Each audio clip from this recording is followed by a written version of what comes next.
Indian communist Marxist പാർട്ടിയുടെ സംസ്ഥാന സമ്മേളനം കൊല്ലത്ത് നടക്കാൻ പോവുകയാണ്. ആ സമ്മേളനത്തിന് കുറേ പ്രത്യേകതകളുണ്ട്. കാരണം അവരുടെ പാർട്ടി ചട്ടക്കൂട് അനുസരിച്ച് 75 വയസ്സ് കഴിഞ്ഞ ആരും നേതൃത്വ നിരയിലേക്ക് വരാൻ പാടില്ല, അവരെ കൊണ്ടുവരണ്ട എന്നുള്ള ഒരു കാഴ്ചപ്പാടാണ്. ആ കാഴ്ചപ്പാടിലാണ് നമ്മുടെ പി കെ ഗുരുദാസൻ, അതുപോലെ തന്നെ ജി സുധാകരൻ മുതലായ ആളുകൾ, വളരെ ഉന്നതരായ നേതാക്കളാണ് അവർ കേട്ടോ. സംശുദ്ധയോടുകൂടി പ്രവർത്തിച്ചിട്ടുള്ള നേതാക്കൾ അവർ വെളിയിലിരിക്കുകയാണ്. കാരണം അവർ വേണ്ട. അപ്പോൾ ആ രീതിയിലേക്ക് പോയിക്കൊണ്ടിരിക്കുകയാണ്. അപ്പോൾ ഇപ്പോൾ ശ്രീ പിണറായി വിജയന് മാത്രം ഒരു വലിയ ഇളവ് കൊടുക്കുന്നു. അതായത് അദ്ദേഹത്തിനെതിരെ യഥാർത്ഥത്തിൽ 2 തീരുമാനങ്ങൾ വരാം. ഒന്നാമത്തെ തീരുമാനം എന്ന് പറയുന്നത് ഇപ്പോൾ 75 വയസ്സ് കഴിഞ്ഞാൽ എല്ലാവരും കൊണ്ടേ. അപ്പോൾ അദ്ദേഹത്തിന് എങ്ങനെ അത് നേതൃത്വ നിരയിലുള്ളതുകൊണ്ടും കേരളത്തിനെ ധീരമായി നയിക്കുന്നതുകൊണ്ടും കേട്ടോ, ആ ധീരത കണക്കിലെടുത്താണ് അദ്ദേഹത്തിന് 75 വയസ്സെന്നുള്ള പ്രായപരിധി ബാധകമായില്ല എന്നുള്ള ഒരു തീരുമാനം എടുക്കാനായിട്ട് പോകുന്നുണ്ട്.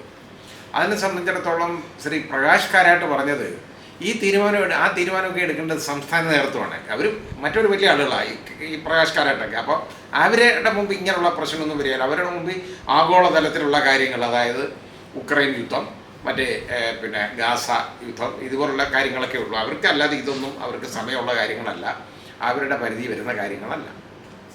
മുമ്പ് ഇങ്ങനല്ലായിരുന്നു. യെച്ചൂരിയൊക്കെ ഉള്ള കാലത്ത് ഇങ്ങനെയുള്ള കാര്യങ്ങളിലൊക്കെ ശക്തമായ തീരുമാനം എടുത്തിട്ടുണ്ട് പലപ്പോഴും. പക്ഷെ ഇപ്പോൾ അത് പാടില്ല. അതുപോലെ തന്നെ നമ്മുടെ സഖാവ് ശ്രീ ഗോവിന്ദൻ, എം വി ഗോവിന്ദൻ, അദ്ദേഹവും പറഞ്ഞു അത് ഇത് സംസ്ഥാന നേതൃത്വം തീരുമാനിക്കുന്നതാണ് അതിനകത്തെ കാര്യമെന്ന് പറഞ്ഞു. ഓക്കെ, കൊള്ളാം, നല്ലത്. ഇനി രണ്ടാമത്തെ കാര്യം എന്ന് പറയുന്നത് 2 ടേമിൽ കൂടുതൽ പാർലമെൻ്ററി മോഹം പാടില്ല. അങ്ങനെയാണ് ഒരുപാട് പേരെ ഒഴിവാക്കിയിരിക്കുന്നത്. 2 ടേം. ശ്രീ പിണറായി വിജയന് 2 ടേമാണോ ആയിട്ടുള്ളത് എനിക്കറിഞ്ഞൂടാ ഏതായാലും. അപ്പോൾ അതിൻ്റെ തീരുമാനം, ഈ ചർച്ചയിൽ വരാൻ പറ്റുന്നില്ല. കാരണം ഈ വന്നു കഴിഞ്ഞാൽ അത് പ്രശ്നമാവും, ആളുകൾ എടുത്തിട്ട് ചിലപ്പോൾ അലക്കെതിരിക്കും. അതുകൊണ്ട് അത് കൊണ്ടുവരുന്നില്ല എന്നുള്ളതാണ് കേൾക്കുന്നത്. ഇനി അത് അറിഞ്ഞൂടാ, അത് വരുമോ ഇല്ലയോ എന്ന് എനിക്കറിയില്ല. അപ്പോൾ ഇനി ഇതിനകത്ത് ഉള്ള ഒരു പ്രത്യേക കാര്യമെന്ന് പറഞ്ഞു കഴിഞ്ഞാൽ, നമ്മൾ നോക്കുമ്പോൾ നമ്മുടെ ശ്രീ EP ജയരാജൻ, അദ്ദേഹം ഈ നേതൃത്വ നിരയുമായിട്ട് അദ്ദേഹത്തിനെ കൺവീനർ സ്ഥാനത്ത് നിന്ന് ഇടതുമുന്നണി കൺവീനർ സ്ഥാനത്ത് നിന്ന് മാറ്റിയത് മുതൽ ഏതാണ്ട് CPM-ൻ്റെ നേതൃത്വ നിരയായിട്ട് ഇങ്ങനെ ഇടഞ്ഞു നിൽക്കുന്ന ഒരാളാണ്. പക്ഷെ ഇപ്പോൾ പെട്ടെന്ന് ട്യൂൺ മാറ്റിയിട്ടുണ്ട് കേട്ടോ. എന്തോ ഉറപ്പുകൾ അദ്ദേഹത്തിന് കിട്ടിയിട്ടുണ്ടെന്ന് തോന്നുന്നു. അത് ശ്രീ EP ജയരാജനും 75 വയസ്സാണ്. പക്ഷേ 75 ആവുന്നത് മെയിലാണ്. അതേപോലെ തന്നെ TP രാമകൃഷ്ണൻ, ഇപ്പോഴത്തെ ഇടതുമുന്നണി കൺവീനർ, TP രാമകൃഷ്ണനും ജൂണിലേ ആവുള്ളൂ. അപ്പോൾ ഇവരൊരു തീരുമാനം എടുത്തു. കാരണം ഇത് ജനുവരി മുതൽ കണക്കാക്കിയാൽ മതി. ജനുവരിയിൽ 75 തികഞ്ഞിരിക്കണം. പുതിയ കാര്യമാണ്, നമുക്കറിയില്ല, ഇവരുടെ കാര്യങ്ങളല്ലേ, അവർക്ക് അങ്ങോട്ടും ഇങ്ങോട്ടും ഒക്കെ മാറ്റി തീരുമാനിക്കുകയൊക്കെ ചെയ്യാം. ഏതായാലും ചിലപ്പോൾ EP ജയരാജനെ നേതൃത്വ നിരയിലേക്ക് കൊണ്ടുവരാൻ ഉള്ള ഒരു സാധ്യതയുണ്ട്. അങ്ങനെയാണെന്നുണ്ടെങ്കിൽ ശ്രീ MV ഗോവിന്ദൻ്റെ കാര്യം ഗോവിന്ദയാവാനുള്ള സകല സാധ്യതയും കാണുന്നുണ്ട്. പിന്നെ അതല്ലെങ്കിൽ ചിലപ്പോൾ പോളിറ്റ് ബ്യൂറോയിലേക്കാണ് കൊണ്ടുവരാനും മതി. അതിലെ ഏതാണ്ട് ഒഴിവുണ്ടല്ലോ, അത് കാരണം അങ്ങനെ കൊണ്ടുവരാനും ഉള്ള സാധ്യത പറയപ്പെടുന്നു. എന്തുകൊണ്ടായാലും ശരി, ശ്രീ EP ജയരാജൻ ഇപ്പോൾ ഉറച്ചു നിന്ന് അങ്ങ് പോരാടിക്കൊണ്ടിരിക്കുകയാണ്. ഇതുവരെ മിണ്ടായിരുന്ന ആൾ ഇപ്പോൾ ഏതാണ്ട് ഒരു 3-4 ദിവസം കൊണ്ട് വളരെ കാര്യമായിട്ട് രംഗത്തുണ്ട്. TP രാമകൃഷ്ണനായാലും പിന്നെ നമുക്ക് പറയണ്ട, അത് പറഞ്ഞുകൊണ്ട് കാര്യമില്ല, അത് പ്രത്യേകതയൊന്നുമില്ല, അത് അതുപോലെ തന്നെ നടന്നുകൊണ്ടിരിക്കുന്നു. പിന്നെ ഇതേപോലെ പ്രായമായി വരുന്ന ആളുകളെന്ന് പറയുന്നത് ഒരു 3 പേരോടുണ്ട്. ഒന്ന് ശ്രീ AK ബാലൻ. AK ബാലന് 75 വയസ്സായി. അപ്പോൾ അത് ശ്രീ AK ബാലനെ എങ്ങനെ കളയണമെന്ന് ഇവർ നോക്കിയിരിക്കുമ്പോഴാണ് അതായ രക്ഷപ്പെട്ടു കേട്ടോ. പിന്നെ അതേപോലെ തന്നെ AK ബാലൻ കൂടാതെ പിന്നെ വേറെ ഒരു നേതാവുണ്ട്, അതായത് PK ശ്രീമതി PK ശ്രീമതിയുടെ കാര്യമാണെന്നുണ്ടെങ്കിൽ അവർക്ക് എങ്ങനെ ഒഴിവ് കൊടുക്കണം എന്നുള്ളതിനെ കുറിച്ച് ആലോചിച്ചപ്പോൾ ദേശീയ മഹിളാ അസോസിയേഷൻ്റെ പ്രസിഡന്റ് സ്ഥാനത്തിരിക്കുന്നതുകൊണ്ട് അവരെ ഒന്ന് ഒഴിവാക്കിയാൽ കൊള്ളാമെന്നുള്ള ആഗ്രഹമുണ്ട്. ചിലപ്പോൾ നടന്നിരിക്കും, ചിലപ്പോൾ നടന്നില്ലെന്നും ഇരിക്കും, അതറിയില്ല. അതുപോലെ ആനാവൂർ നാഗപ്പൻ തിരുവനന്തപുരത്തെ ഒരു തീപ്പൊരി നേതാവായിട്ട് പോകുന്നതാണ്.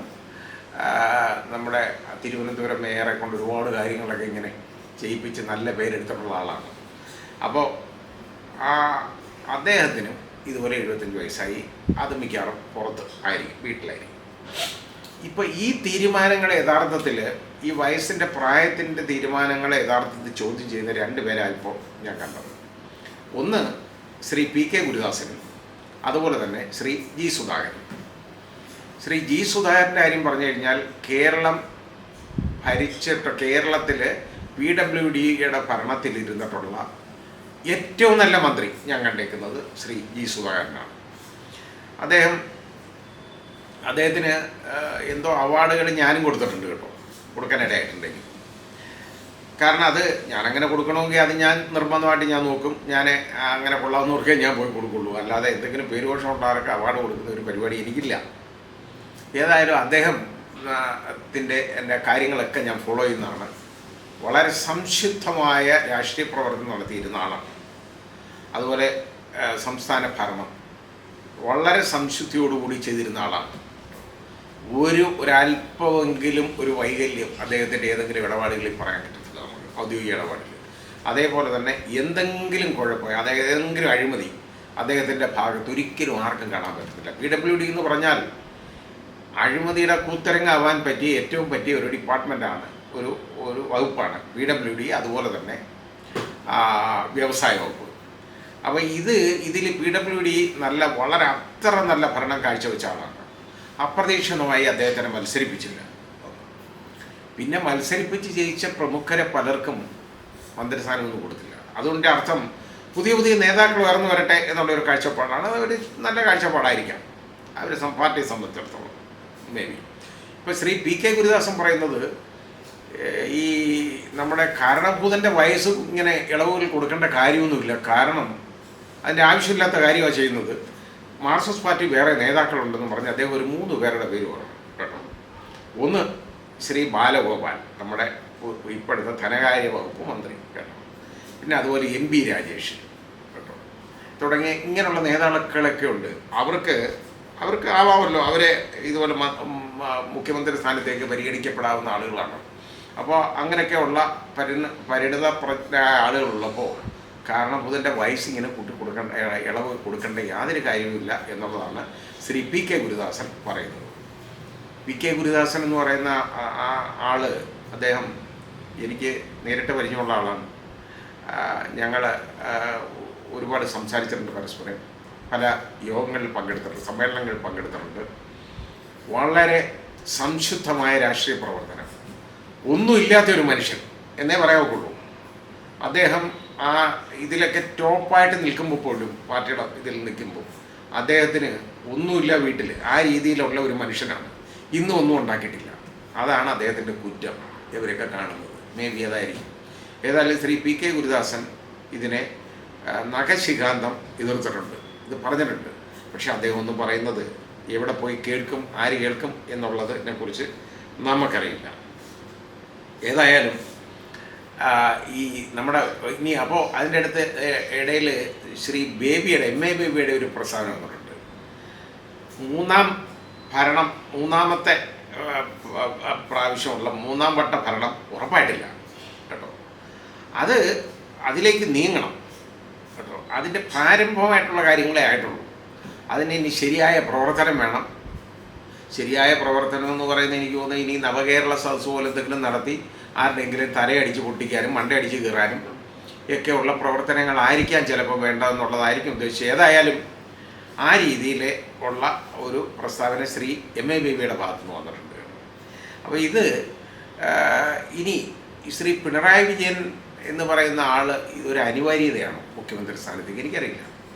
പാർട്ടിയിൽ തലപ്പത്ത് ബാക്കി ഇതുപോലെ പ്രായമായ ആളുകളെയൊക്കെ, അതായത് ഓരോരുത്തരെയൊക്കെ മാറ്റി, അതുപോലെ തന്നെ ഈ പ്രവർത്തന പരിചയമുള്ള ആളുകളെയൊക്കെ മാറ്റിയൊക്കെ നിർത്തുക.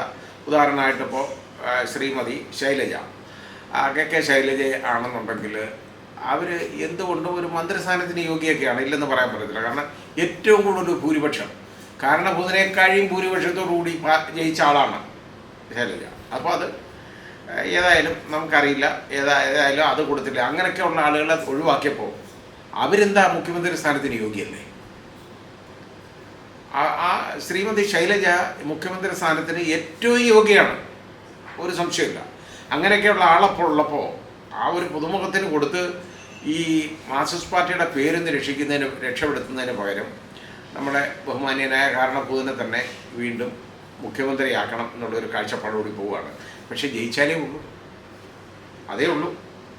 ഇപ്പോൾ മറുപാളയത്തിലുള്ള അടിയൊക്കെ ഒന്ന് ഒതുങ്ങിയിരിക്കുക കേട്ടോ. അത് വലിയ പ്രശ്നമില്ലാതെ അവർ അടിയൊക്കെ തമ്മിൽ ഒത്തുതീർപ്പാക്കി എങ്ങനെയൊക്കെയോ അങ്ങോട്ടും ഇങ്ങോട്ടും ഒക്കെ അത് പറഞ്ഞൊക്കെ തീർത്ത് വെച്ചേക്കുകയാണ്.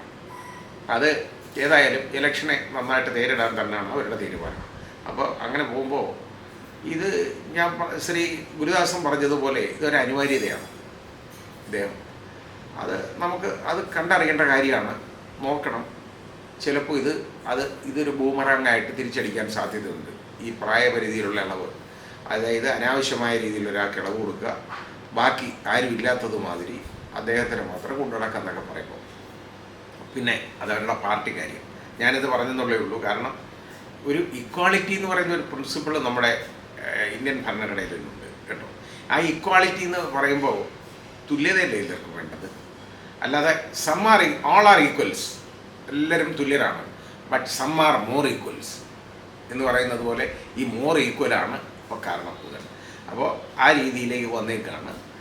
ഏതായാലും അവരുടെ പാർട്ടി സമ്മേളനമൊക്കെ കഴിയട്ടെ, എന്നിട്ട് തീരുമാനങ്ങളൊക്കെ പുറത്തു വരുമ്പോൾ നമുക്ക് കാത്തിരുന്ന് കാണാം.